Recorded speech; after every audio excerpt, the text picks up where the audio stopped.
terjadi dalam hidupku ini, tak pernah kuragukan kasih-Mu Tuhan. Lewat gunung yang tinggi, dalam lembah yang curam, tak pernah kuragukan janji-Mu Tuhan. Kau berfirman dan sembuhkanku, Kau bersabda dan selamatkanku. Tiada yang mustahil bagimu, Yesus, ku percaya padamu.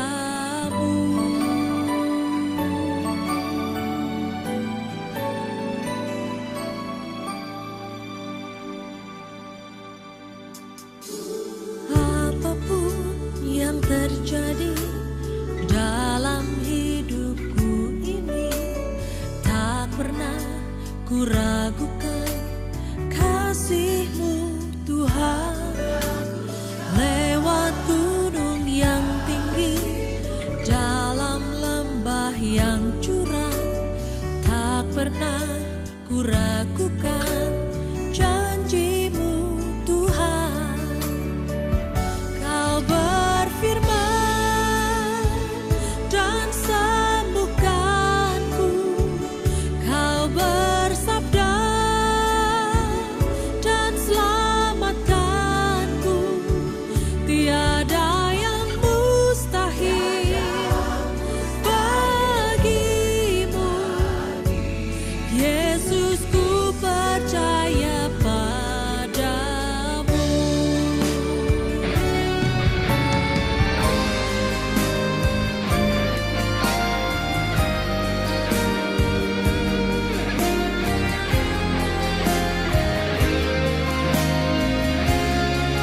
berfirman dan sembuhkanku, Kau bersabda dan selamatkanku. Tiada yang mustahil bagimu, Yesus, ku percaya padamu.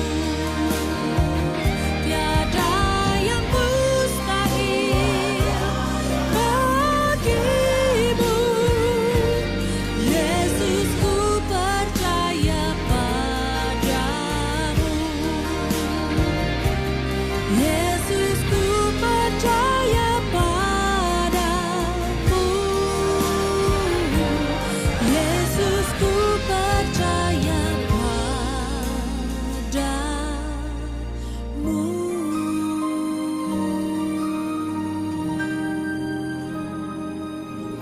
Yesus, Yesus, kami percaya.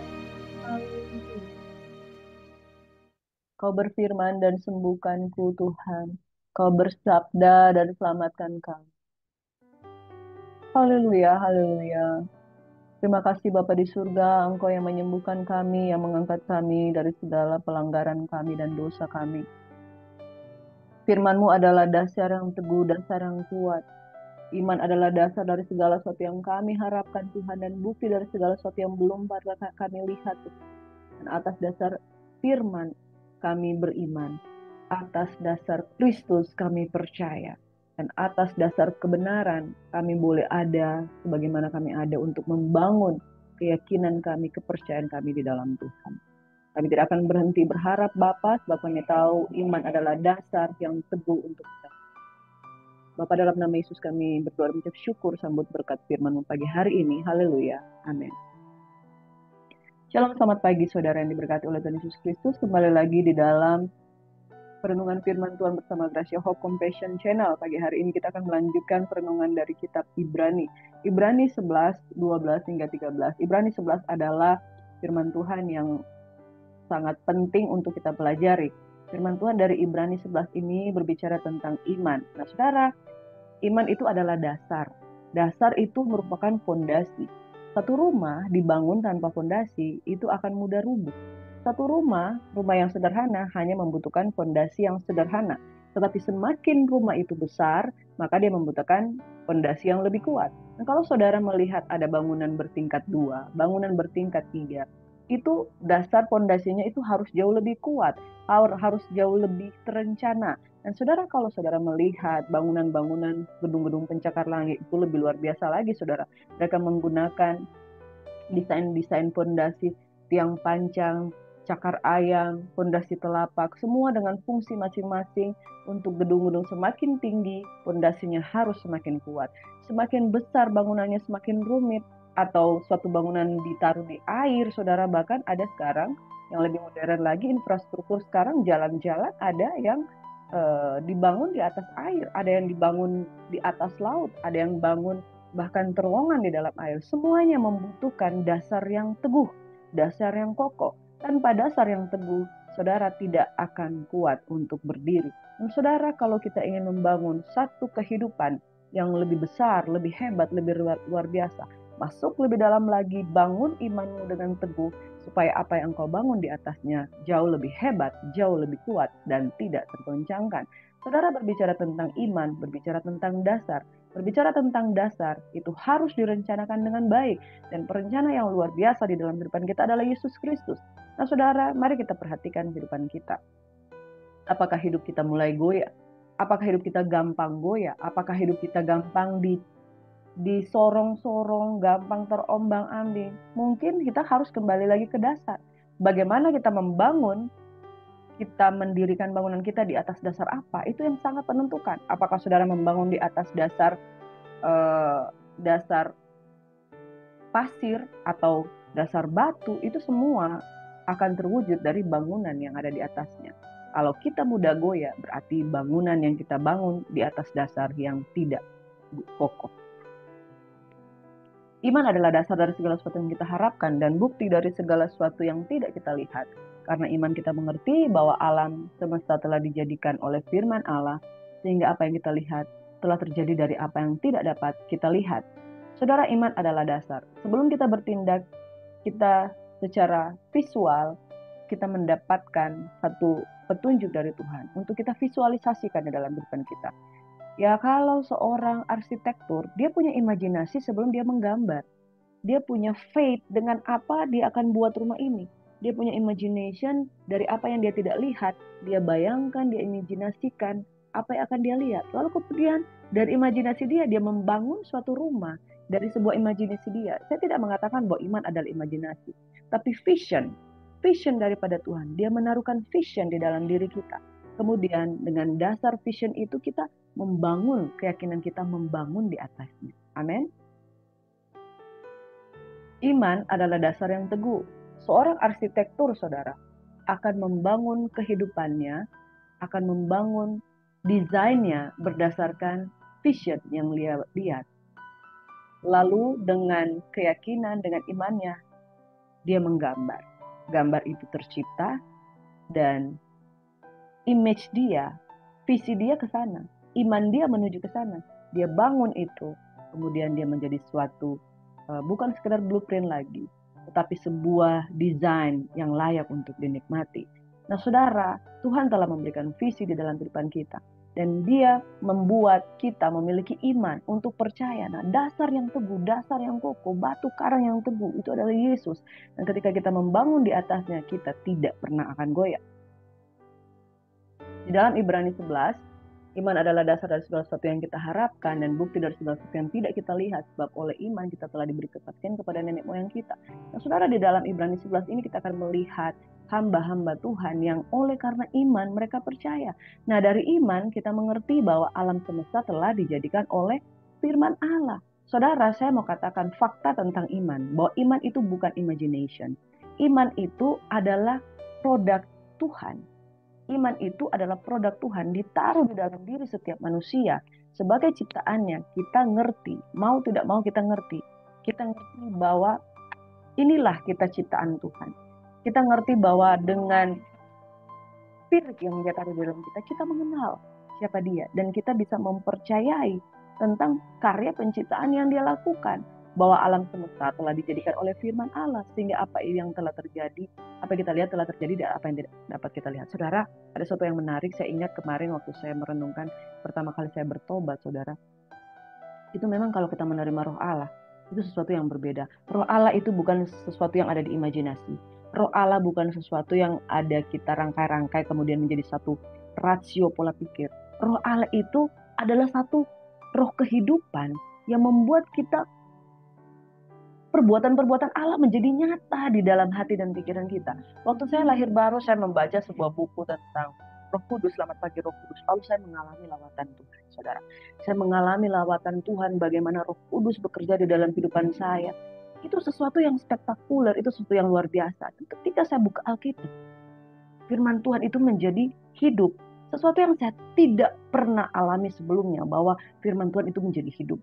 Firman Tuhan itu menjadi mudah dipahami, firman Tuhan itu menjadi mudah untuk diyakini. Dan saudara pernah enggak ketemu dengan orang, terus orang itu berdusta? Di dalam hati saudara, hati nurani itu akan peka. Wah, orang ini bohong, orang ini bohong. Ada satu inner human di dalam diri kita yang bisa membedakan mana benar, mana tidak benar. Ketika orang itu bohong, kamu akan tahu. Karena faktanya tidak berbicara tentang itu. Nah, ketika waktu saya lahir baru, saya buka Alkitab, saudara. Seolah-olah Alkitab itu hidup dan nyata. Dan ketika saya baca, roh di dalam diri saya meneguhkan ini benar. Dan saya baru tahu bahwa iman itu berasal daripada Allah. Mengkonfirm tentang fakta firman Tuhan yang benar dan hidup. Jadi saudara, di dalam diri kita ada semacam spare part yang bisa mengenali dari firman ini. The truth is in there. Nah saudara, dan iman ini connect dengan firman. Karena firman ini adalah bukan cuma tulisan, tapi histori juga ada di sana. Kejadian-kejadian yang nyata, faktual, di mana Tuhan menyatakan dirinya di dalam kehidupan umat manusia dari 6.000 tahun yang lalu, saudara. Makanya oleh karena iman itu adalah spare part yang Tuhan taruh di dalam diri kita secara spirit. Kita ngerti Alkitab, ngerti alam semesta diciptakan oleh firman Allah, ngerti juga bagaimana esensi kebenaran itu betul-betul ada, betul-betul hidup, dan Roh Kudus itu betul-betul nyata. Jadi saudara, iman adalah konfirmasi terhadap firman. Iman adalah konfirmasi terhadap kebenaran. Iman adalah konfirmasi terhadap pekerjaan-pekerjaan roh yang Tuhan nyatakan di dalam kehidupan kita. Amin, saudara. Karena iman, Habel, manusia ciptaan Tuhan, anak dari Adam dan Hawa. Karena iman, Habel mempersembahkan korban yang lebih baik. Karena iman, Henok terangkat supaya ia tidak mengalami kematian. Ia memperoleh kesaksian bahwa ia berkenan kepada Allah. Nah, saudara, di dalam Ibrani 11 ayat 6, tetapi tanpa iman, tidak mungkin orang berkenan kepada Allah. Sebab barang siapa berpaling kepada Allah, ia harus percaya bahwa Allah ada. Esensi dari kebenaran harus ada iman. Dan tanpa iman, tidak mungkin orang berkenan kepada Allah. Karena kalau tanpa iman, orang itu berarti nggak mempercayai Allah. Bagaimana mungkin dia berkenan, saudara? Dan barang siapa berpaling kepada Allah, ia harus percaya bahwa Allah ada. Dan bahwa Allah memberi upah kepada orang-orang yang sungguh-sungguh mencari Dia. Tanpa iman, tidak mungkin seorang berkenan kepada Allah. Karena kalau dia tidak beriman, berarti tidak percaya. Makanya, saudara, iman itu adalah bukti kita sungguh-sungguh percaya kepada Tuhan. Dan dengan iman, kita mencari Allah. Saudara, saya sering menghadapi pelayanan konseling, sangat disayangkan. Banyak orang ternyata belum ketemu Tuhan secara pribadi. Jadi ada begitu banyak orang yang menghadapi masalah yang cannot solve the problem. Saudara yang diberkati, mari ini kita miliki dasar iman yang kuat dan teguh kepada Tuhan. Karena nggak ada satupun masalah yang nggak bisa diselesaikan ya Bapak Ibu. Semua masalah itu bisa diselesaikan dengan Tuhan. Bahkan hal-hal yang paling sulit sekali, itu bisa Tuhan selesaikan. Bagaimana mungkin masalah-masalah yang sederhana Tuhan nggak bisa selesaikan. Dari Habel kita melihat mempersembahkan korban yang lebih baik itu berkenan kepada Tuhan. Dari Henok, saudara, dia satu-satunya manusia yang dilihat di sini bahwa dia itu manusia yang apa ya? Ada juga Elia, manusia yang diangkat Tuhan. Tapi Henok ini dikatakan hidup bergaul dengan Allah. Dan dia tidak ditemukan karena Allah telah mengangkatnya. Dari kesaksian ini bahwa ia berkenan kepada Allah. Jadi saudara, begitu engkau terus-menerus percaya kepada Tuhan, perkenanan Tuhan itu turun. Ingat, terus-menerus percaya kepada Tuhan. Jangan mencobai Tuhan dengan masalahmu. Kalau Tuhan jawab doa saya, kalau Tuhan menyembuhkan saya, kalau Tuhan buat mujizat, maka saya percaya. Jangan, saudara. Even Tuhan memberikan mujizat atau enggak, percayalah dengan sungguh-sungguh hidup bergaul dengan Tuhan. Bagaimana Henok hidup bergaul dengan Tuhan dan bisa terangkat? Karena di sini dikatakan cerita tentang Henok itu hanya beberapa ayat, saudara. Kenapa hanya beberapa ayat? Tidak ada masalah yang diutarakan di sini. Dia hanya semata-mata ingin mengenal Tuhan, ingin bergaul dengan Tuhan. Jangan jadikan masalahmu sebagai alat untuk bangun hubungan dengan Tuhan. Kalau Tuhan jawab, kalau Tuhan buat mujizat, maka engkau setia dengan Tuhan. Jangan, saudara. Tapi jadikan imanmu, perkenananmu dengan Tuhan itu, perkenanan Tuhan kepadamu, itu menjadi alat untuk engkau hidup. Jangan mencobai Tuhan, minta ini, minta itu, supaya engkau bisa melangsungkan kehidupan. Saudara, jangan menjadi alat pertukaran iman itu kepada Tuhan. Tapi sebaiknya engkau hidup bergaul dengan Tuhan tanpa pamrih. Dan seperti Henok, kisahnya tuh sangat singkat diceritakan di Alkitab, padahal dia hidup ratusan tahun. Karena hidupnya itu dia tidak habiskan untuk meminta-minta kepada Tuhan, tapi hidupnya dia berikan kepada Tuhan, bergaul dengan Abraham. Karena iman Abraham taat, dia pergi ke negeri, dia keluar dari Ur Kasdim, dia pergi ke negeri yang Tuhan perintahkan. Dia diam di sana, dia tinggal di situ, di kemah dengan Ishak dan Yakub yang menjadi ahli waris janji yang satu itu. Karena iman Abraham tatkala dicobai, dia persembahkan Ishak, rela mempersembahkan anaknya yang tunggal, karena ia berpikir bahwa Allah berkuasa membangkitkan orang-orang sekalipun dari antara orang mati. Dari sana seakan-akan ia telah menerima kembali. Jadi iman adalah kepercayaan, dasar yang teguh untuk mengikat kesanggupan Allah terjadi dalam kehidupan kita. Karena iman, Ishak memandang jauh ke depan, dia beri berkatnya kepada Yakub dan Esau. Dia memandang jauh ke depan karena dia tahu dia anak perjanjian. Berkatnya itu dia teruskan. Sebagaimana Tuhan berjanji bahwa keturunan Abraham itu akan diberkati dan menjadi berkat bagi bangsa-bangsa. Dia percaya itu, saudara. Dan dia teruskan itu kepada Yakub dan Esau, dan dia memberkati Yakub. Karena iman, maka Yakub ketika hampir mati, ia memberkati kedua anak Yusuf. Jadi berkat itu, iman itu berlanjut turun-temurun dari apa yang Tuhan janjikan, dipelihara, dipegang, dan kemudian diteruskannya sampai pada keturunan-keturunan. Dan itu terjadi, saudara. Karena iman, saudara, Yusuf menjelang matinya memberitakan tentang keluarnya orang Israel dan memberi pesan tentang tulang belulangnya.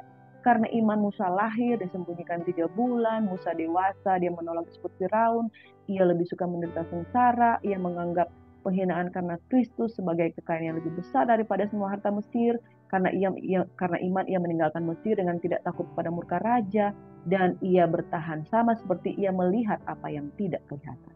Saudara, melihat apa yang tidak kelihatan. Orang dunia bilang imajinasi, tapi anak Tuhan bilang visioner terhadap pekerjaan roh yang Tuhan sanggup kerjakan. Itulah iman. Saudara, sampai di sini, apakah saudara sudah memiliki visi? Apa yang engkau tahu Tuhan akan kerjakan? Menurut firman, bukan menurut imajinasi saudara, tapi menurut firman. Saudara, itulah iman. Bagaimana berharap tentang sesuatu yang belum kelihatan, tapi menurut firman engkau percayai. Karena iman, Musa mengadakan Paskah dan membersihkan darah, supaya pembinasa sulung jangan menyentuh mereka. Karena iman mereka melintasi Laut Merah. Karena iman runtuhlah tembok Yeriko.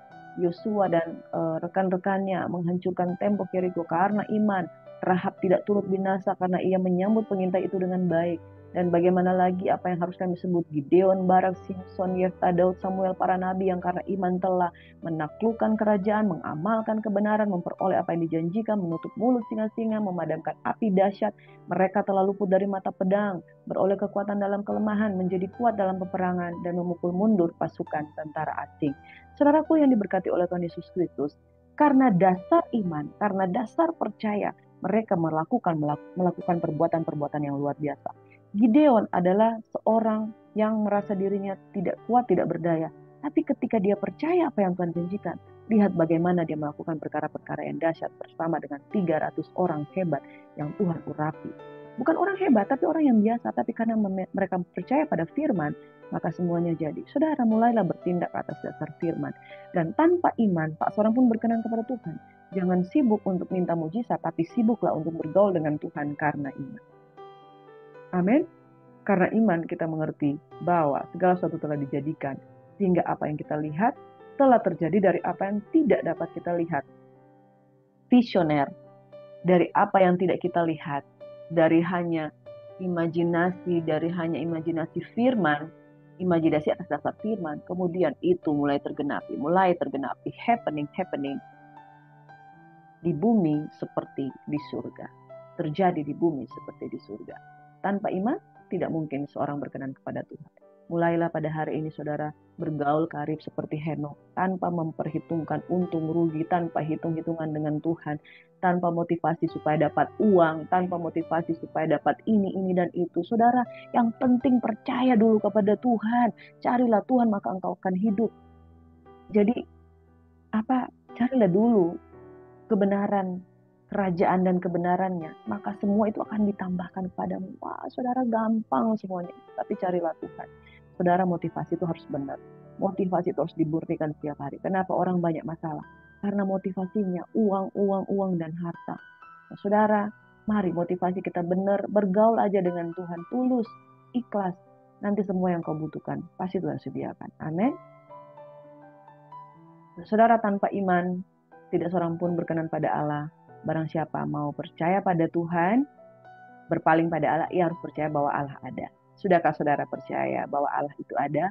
Bertelut di kakinya, percaya pada salib, dan Tuhan akan memberikan upah kepada orang yang sungguh-sungguh mencari Dia. Sekali lagi saudara, jangan manfaatkan Tuhan ya. Mari kita tulus. Dia adalah Tuhan yang murni. Orang yang hidupnya penuh dengan masalah, biasanya motivasinya nggak murni. Motivasinya uang, motivasinya cari untung, motivasinya cari perhatian. Nah, saudara, kita tuh pelan-pelan lah bertobat sungguh-sungguh, dan kemudian dari yang engkau dulu motivasimu nggak benar 100%, mulai berkurang jadi 90, mulai berkurang jadi 70, mulai berkurang jadi 60, mulai hilang motivasimu yang tidak benar. Ingat, selama kita motivasi cari Tuhan itu nggak benar, seperti Kain, motivasinya memberikan persembahan hanya untuk mencari muka. Akhirnya dia kecewa dengan orang lain. Selama motivasi kita tidak benar dalam mencari Tuhan, Tuhan akan kikis. Kita akan makin menderita kalau kita melawan Tuhan. Menderita karena apa? Kita nggak tahu kalau masalah kita itu menjadi semakin banyak. Apalagi kalau motivasi kita tuh banyak soal mamon, soal uang. Saudara akan diproses, nggak akan habis sampai saudara menyerah dan fokus kepada Tuhan. Saudara, Tuhan mencari orang yang murni hatinya, yang sungguh-sungguh mencari Tuhan. Dia akan memberikan kekuatan. Tapi yang motivasinya nggak benar, Tuhan tidak bisa dipermainkan, saudara. Saudara bisa menipu manusia, tapi kalau Tuhan tidak bisa ditipu, Dia akan kikis bentuk engkau sampai engkau mulai menjadi murni di hadapan Tuhan.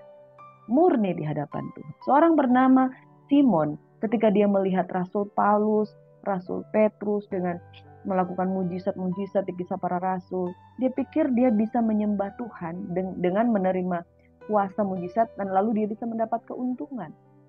Dan ketika dia mencari keuntungan, roh Tuhan peka. Maka saudara, orang-orang seperti itu di dalam kerajaan Allah, segala motivasi itu akan disingkirkan. Jangan sampai kita juga disingkirkan.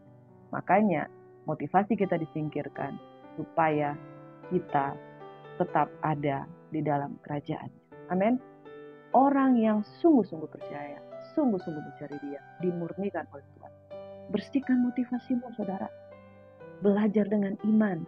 Saudara, tokoh-tokoh yang kita baca di dalam kitab suci itu, mereka dibentuk, mereka diproses. Tapi orang yang punya motivasi nggak benar, orang yang punya motivasi nggak benar, itu pasti akan diproses luar biasa.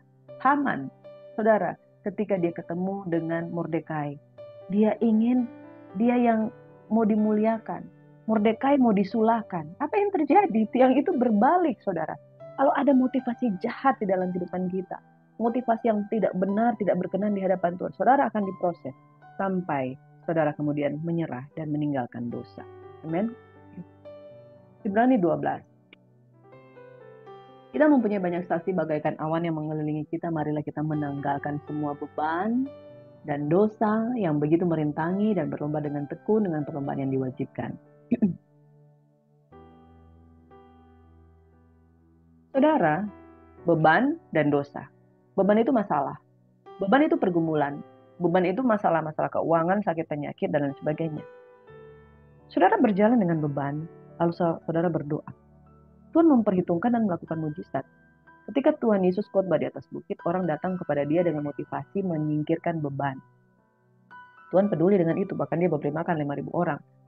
Tapi saudara, dia katakan, tanggalkan segala beban dan pikulah kuk yang daripadaku. Saudara, beban yang kita bawa itu kita harus singkirkan. Dan kita belajar beban daripada Tuhan. Beban daripada Tuhan itu apa? Beban jiwa. Ya, beban pelayanan, beban visi dan misi dan daripada Tuhan. Beban itu yang gak benar itu harus disingkirkan. Apalagi dosa. Keterikatan dengan dosa. Menjadi orang percaya harus mengalami lahir baru supaya mengerti tentang dua hal ini yang harus disingkirkan. Beban dan dosa. Itu merintangi saudara. Yang Tuhan mau kita hidup bergaul dengan Tuhan. Punya iman, berlomba dengan tekun dalam perlombaan yang diwajibkan. Lakukan dengan mata yang tertuju pada Yesus yang memimpin kita dalam iman. Nah saudara, jadi ketika kita di dalam membangun iman, pertama yang kita harus lakukan, tanggalkan beban dan dosa, berlomba dengan tekun. Selanjutnya fokus. Lakukan dengan mata yang tertuju pada Yesus. Yesus akan memimpin kita kepada iman. Kalau saudara melihat masalah, saudara akan lemah. Tapi kalau melihat Yesus, saudara akan dipimpin kepada iman. Dan berikutnya, jangan enteng didikan Tuhan. Jangan putus asa apabila engkau diperingatkan. Didikan Tuhan adalah satu ujian untuk naik level. Saudara tidak akan naik level, tidak akan masuk mahasiswa kalau saudara tidak pernah mengikuti ujian akhir yang harus diselesaikan di masa SMA. Yang berikutnya, berusahalah hidup damai dengan semua orang, kejarlah kekudusan. Selanjutnya, jangan ada seorang pun menjauhkan diri dari kasih karunia Allah. Orang yang menjauhkan diri dari kasih dan karunia Allah tumbuh akan akar yang pahit, yang menimbulkan kerusuhan. Saudara yang diberkati, banyak sekali masalah. Orang yang tidak selesai masalahnya karena di mana-mana dia kepahitan. Di mana-mana dia berhubungan dengan orang, masalah. Di mana-mana bahkan di gereja ketika dia nggak kesampaian maunya, sakit hati dengan hamba Tuhan, sakit hati dengan pendeta. Dan orang ini tidak akan pernah sampai pada tujuan yang sesungguhnya yaitu Kristus. Karena dimanapun dia berada, dia kepahitan. Dia menjauh dari kasih karunia Allah. Menjauh dari persekutuan dengan anak-anak Tuhan. Akhirnya apa? Kerusuhan di mana-mana. Masalah di mana-mana. Saudara, yang berikutnya, jangan ada orang yang menjadi cabul, nafsu rendah seperti Esau, hak kesulungan dia jual untuk sepiring makanan. Sebab kamu tahu kemudian ketika ia hendak menerima berkat, ia ditolak. Sebab ia tidak beroleh kesempatan untuk memperbaiki kesalahannya, sekalipun ia mencari dengan mencucurkan air mata. Jagalah supaya jangan menolak dia yang berfirman, sebab jika mereka yang menolak dia, yang menyampaikan firman Allah di bumi tidak luput, apalagi kita, jika kita berpaling dari dia yang berbicara di sorga. Saudaraku yang diberkati oleh Tuhan Yesus Kristus, sadar dan berjaga-jagalah. Mari kita hidup benar di hadapan Tuhan, bahwa untuk memiliki iman, kita harus menyangkal diri dan pikul salib. Beban dan dosa singkirkan, fokus kepada Tuhan. Didikan Tuhan kita harus hadapi, hidup damai dengan semua orang. Jangan menjauhkan diri dari kasih karunia Tuhan. Dan jangan memiliki hawa nafsu yang rendah. Saudara, ingin masalahmu mengalami pemulihan? Percaya dong kepada firman. Bukan hanya sekedar minta supaya engkau menerima. Tapi ada hal-hal yang harus menjadi bagian kita. Hal-hal yang harus kita singkirkan. Hal-hal yang kita harus izinkan Tuhan membentuk. Saudara, dari 100% engkau tidak sanggup melakukan firman. Lama-lama Tuhan akan bentuk dari 190, 60, bahkan sampai kemudian 0% engkau memiliki 0% kedaginganmu. Jadi 100% manusia ilahi, manusia roh. Amin. Saudara yang diberkati dalam Tuhan Yesus Kristus, Yesus Kristus tetap sama hari baik kemarin, hari ini, dan sampai selama-lamanya. Percayalah saudara bahwa Yesus itu selalu memampukan menguatkan kita. Ada pesan-pesan moral yang penting di dalam Ibrani 13. Pesan yang mungkin seringkali diabaikan orang, tetapi ini penting bagi kita semua, apalagi kita yang hidup rumah tangga. Yang pertama, bahwa hendaklah kamu semua penuh hormat terhadap perkawinan. Kenapa tiba-tiba firman Tuhan di Ibrani 13 ini mengingatkan tentang perkawinan? Nah, saudara, ada banyak sekali sebenarnya akar permasalahan di dalam kehidupan seseorang, yaitu berawal dari rumah tangga dalam perkawinan. Saudara, ketika seseorang mencemarkan tempat tidur, orang-orang Sunda dan pesina akan dihakimi Allah. Dan ini saudara terjadi di dalam kehidupan pernikahan kalau seseorang mencemarkan tempat tidurnya dan dia tidak membereskannya dengan pasangannya, suaminya, istrinya. Ada banyak masalah, akar-akar permasalahan yang kemudian menjadi buah dari pertengkaran yang terus terjadi dalam rumah tangga. Saudara mau hidup dengan iman, saudara mau hidup bertumbuh dengan Tuhan, tetapi masalah di dalam rumah tangga tidak pernah dibereskan, maka saudara sulit sekali akan bertumbuh di dalam iman. Makanya berbicara tentang pernikahan itu harus dihormati dan dihargai hidup nikah saudara. Penuh hormat terhadap perkawinan dan jangan mencemarkan tempat tidur. Nah, kalau saudara mencemarkan tempat tidur, masalah mulai banyak datang di dalam rumah tangga. Itu sebabnya akan merambat kemana-mana. Hubungan dengan anak, hubungan dengan suami, hubungan dengan pelayanan. Diawali dengan pernikahan yang tidak dibereskan, dipulihkan. Ingat saudara pesan-pesan Tuhan di dalam Ibrani 13. Yang pertama, kuduskan hidup nikahmu. Yang kedua, kuduskan hidup finansialmu. Jangan menjadi hamba uang, cukupkan diri dengan apa yang ada, karena Tuhan tidak akan pernah meninggalkan. Dengan yakin kita dapat berkata, Tuhan adalah penolongku, apakah yang dapat manusia lakukan terhadap aku? Jadi yang pertama, kekudusan pernikahan perhatikan. Kekudusan dalam finansial perhatikan, jangan menjadi hamba uang, jangan menjadi hamba mamon. Yang ketiga, kekudusan di dalam hubungan otoritas. Hormati pemerintah, hormati pemimpin, hormati suami, karena itu adalah bagian dari atasanmu. Jadi kekudusan otoritas. Ingatlah akan pemimpin-pemimpin kamu yang menyampaikan firman Allah kepadamu, perhatikanlah akhir hidup mereka dan contoh iman mereka. Yesus Kristus tetap sama baik kemarin maupun hari ini untuk selama-lamanya. 3 masalah esensi ini, saudara, kalau harus bertumbuh dengan iman, perhatikan kekudusan pernikahan. Perhatikan kekudusan finansialmu. Persembahanmu, perpuluhanmu, kesetiaanmu, saudara, ya, cara memberikan persembahan itu banyak hal soal uang. Tentang otoritas. Nah, ketika suami gagal, ketika istri gagal menghormati suami, ketika kita gagal menghormati pemimpin, ketika gagal kita menghormati pemimpin rohani, ketika kita gagal untuk menghormati pemerintah dan penguasa, ada banyak masalah, saudara, di sini. Jadi, tips-tips untuk hidup berkenan kepada Tuhan.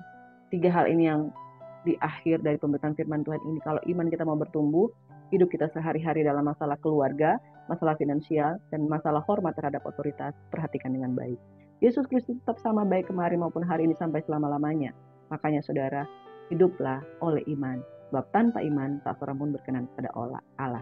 Kepada setiap orang yang memutuskan untuk berpaling kepada Allah, ia harus percaya bahwa Allah sungguh-sungguh ada dan Tuhan memberi upah kepada orang yang sungguh-sungguh mencari Dia. Mari kita mau siap dibentuk Tuhan menjadi pribadi-pribadi yang lebih baik.